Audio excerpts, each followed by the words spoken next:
પોરબંદરમાં આજે 5મા દિવસે પણ નીચાણવાળા વિસ્તારના અનેક ઘરોમાં 3 ફૂટ કરતાં પણ વધુ પાણી જોવા મળી રહ્યા છે। ત્યારે તંત્રએ પાણીનો નિકાલ કરવાને બદલે અધિકારીઓ લોકોને જાતે જ સમસ્યાનો ઉકેલ લાવવા સૂચન કરી રહ્યા હોવાના આક્ષેપો થયા છે। પોરબંદર શહેરમાં એક દિવસના વિરામ બાદ આજે સવારથી જ ફરી મેઘતાંડવ શરૂ થયું હતું, જેમાં વહેલી સવારે 2 કલાકમાં 2 ઇંચ જેટલો વરસાદ પડી જતાં લોકો મુશ્કેલીમાં મુકાઈ ગયા હતા। ખાસ કરીને છાયા ચોકી આસપાસના રણ વિસ્તારમાં લોકોના ઘરમાં 3 ફૂટ કરતાં પણ વધુ પાણી દેખાય છે, જેને કારણે છેલ્લા 5 દિવસથી સ્થાનિકોની હાલત કફોડી બની છે। અહીં સરકારી અધિકારીઓએ આ લોકોની મદદે આવી સમસ્યાનું નિરાકરણ લાવવું જોઈએ, તેના બદલે ખુદ અધિકારીઓ જ લોકોને જાતે નિરાકરણ કરી લેવા સુફિયાણી સલાહ આપતા હોવાના આક્ષેપ કરી સ્થાનિકોએ રોષ વ્યક્ત કર્યો હતો।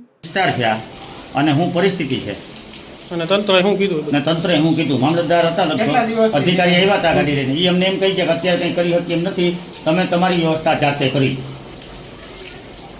મારું નામ રિધિકા ભાવેશ બાપોદરા, છાયા પ્લોટ, રણ વિસ્તાર, પાટા પછી અમે 3 દિવસથી પાણી માટે મહેનત કરીએ છીએ। બધે અધિકારીઓને મળ્યા છીએ। અત્યારે કોઈ અધિકારી આવ્યા હતા, અમને ખ્યાલ નથી કોણ હતું, પણ અમને એમ કહી ગયા છે કે તમે તમારી સાવચેતી અત્યારે તમે સાચવી લ્યો, અત્યારે કોઈ પરિસ્થિતિ એવી નથી કે તમારા પ્રશ્નનો તાત્કાલિક નિકાલ આવશે। એટલે અત્યારે અમે અમારી રીતના અમારા બધા સામાન એકબીજા સગે વગે કરીને અમારી પોતાની જાતે મહેનતથી બધા આડોશ પાડોશ મદદ કરે છે અને અમે બધાના સામાન ઊંચા ચડાવીએ છીએ। કોઈ અમને અહીંયા પૂછવા આવ્યું નથી અને હવે હજી પણ આ પ્રશ્નનો કોઈ નિકાલ થાય એવું અમને લાગતું નથી। એટલે અમે અમારી મેળે અમારી સાવચેતી સાચવવા માટે બહાર નીકળીએ છીએ। એટલે હવે અમે તંત્રને એટલું કહીએ છીએ કે હવે આવતા વર્ષે આ પરિસ્થિતિ ન આવે અને અમારે બધાને ન્યાય આવવું ન પડે એવું કંઈક આમાં પ્રશ્નનું નિરાકરણ કરો। શું પરિસ્થિતિ છે અત્યારે? અત્યારે પરિસ્થિતિ એવી છે કે પાણી વધવામાં જ છે। અમે 3 દિવસથી ધક્કા બધે ખાઈએ છીએ પણ પાણી વધે જ છે સતત। એ લોકો એમ કે બે મોટર મૂકી છે ને આમ ને તેમ ને બધા અમે કે અમે ત્યાં હાજર જ છીએ ને અમે ધ્યાન રાખીએ છીએ, પણ કોઈ આમાં પાણીમાં 1% ફેર નથી।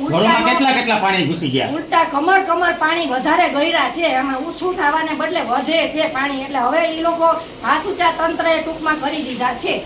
પોરબંદરમાં સતત પડી રહેલા વરસાદને કારણે એક તરફ લોકો મુશ્કેલીમાં મુકાયા છે, તો બીજી તરફ પાલિકા તંત્રના પમ્પિંગ સ્ટેશનની મોટરો બંધ હાલતમાં જોવા મળે છે। એટલું જ નહીં, જવાબદાર સરકારી અધિકારીઓ પણ લોકોને જાતે જ સમસ્યાનું નિરાકરણ લાવવા સુફિયાણી સલાહ આપી રહ્યા છે, ત્યારે લોકોમાં ભારે રોષ જોવા મળે છે।